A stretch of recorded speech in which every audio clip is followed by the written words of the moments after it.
La découverte de la pénicilline est un chapitre fondateur de l'histoire de la médecine moderne. Dans les années 30, les infections bactériennes constituaient une menace majeure, entraînant la mort de millions de personnes chaque année.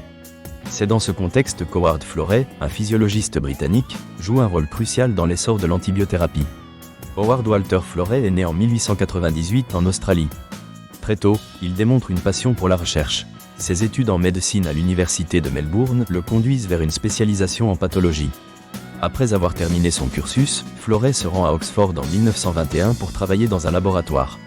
C'est là qu'il rencontre des chercheurs influents, notamment Ernst Boris Chain, avec qui il forme une collaboration déterminante. En 1928, Alexander Fleming découvre accidentellement la pénicilline en observant une moisissure, Penicillium notatum, qui inhibe la croissance des bactéries. Cependant, Fleming ne parvient pas à l'extraire et à la produire en quantité suffisante. Florey et Chain décident de poursuivre cette ligne de recherche. En 1938, ils commencent à étudier la pénicilline à l'université d'Oxford. Florey s'entoure d'une équipe de chercheurs, favorisant une collaboration innovante. Ensemble, ils mettent au point une méthode d'extraction de la pénicilline qui permet d'en produire des quantités exploitables. Cette avancée marque un tournant dans la recherche médicale, d'autant plus que la Seconde Guerre mondiale accentue la nécessité de réduire les pertes humaines dues aux infections. En 1941, Florey et son équipe mènent des essais cliniques avec des résultats prometteurs. L'un des cas marquants est celui d'un soldat britannique, dont une infection menaçait les membres. Grâce à la pénicilline, cet homme reçoit une seconde chance. Les rumeurs sur l'efficacité de ce nouvel antibiotique commencent à se répandre.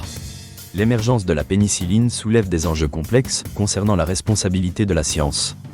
Florey ressent une pression pour faire avancer ses recherches.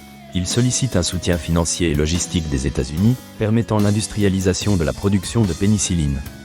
Des entreprises pharmaceutiques comme Pfizer investissent massivement dans cette production.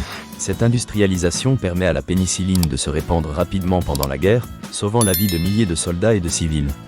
Florey, conscient des enjeux de sa découverte, reste humble face à son succès. Il souligne que sa réussite repose sur le travail collectif de toute une équipe. Dans les années qui suivent, la pénicilline devient le premier antibiotique couramment utilisé pour traiter les infections. Cela transforme radicalement la médecine. De nouvelles classes d'antibiotiques émergent, établissant les bases de la thérapie antimicrobienne moderne. Cependant, le succès de la pénicilline entraîne aussi des risques d'utilisation abusive, ce qui provoque progressivement des résistances bactériennes. Le parcours de Florey rappelle que la recherche scientifique s'inscrit dans un cadre éthique et sociétal. Chaque découverte peut avoir des conséquences durables sur la santé mondiale. Florey et son équipe, au-delà de la prouesse scientifique, voient la pénicilline comme un symbole d'espoir dans un contexte où la science répond à des crises sanitaires. Pour ses efforts, Florey reçoit le prix Nobel de physiologie ou médecine en 1945, avec Alexander Fleming et Ernst Boris Chain. Après cette reconnaissance, il milite pour un accès équitable aux traitements antibiotiques. Selon lui, la priorité réside dans la prévention des épidémies et la protection des communautés. La découverte de la pénicilline par Florey n'est pas seulement l'histoire d'un médicament efficace. Elle symbolise une avancée majeure dans la compréhension des maladies infectieuses. Elle établit les bases d'une nouvelle approche thérapeutique et suscite des réflexions sur l'éthique de la science envers la société. Nous devons examiner non seulement l'impact immédiat de cette découverte, mais aussi les problématiques de santé publique qui en découlent. Florey, par son travail, nous incite à envisager un avenir où nous pourrions gérer les menaces microbiologiques. Si la pénicilline a sauvé des vies, il est urgent d'agir face aux résistances bactériennes. Son héritage repose tant sur ses réalisations scientifiques que sur son appel à une médecine accessible et responsable. Ce chapitre de l'histoire de la médecine nous enseigne que chaque avancée doit être accompagnée d'une vigilance pour garantir l'accès aux traitements pour les générations futures.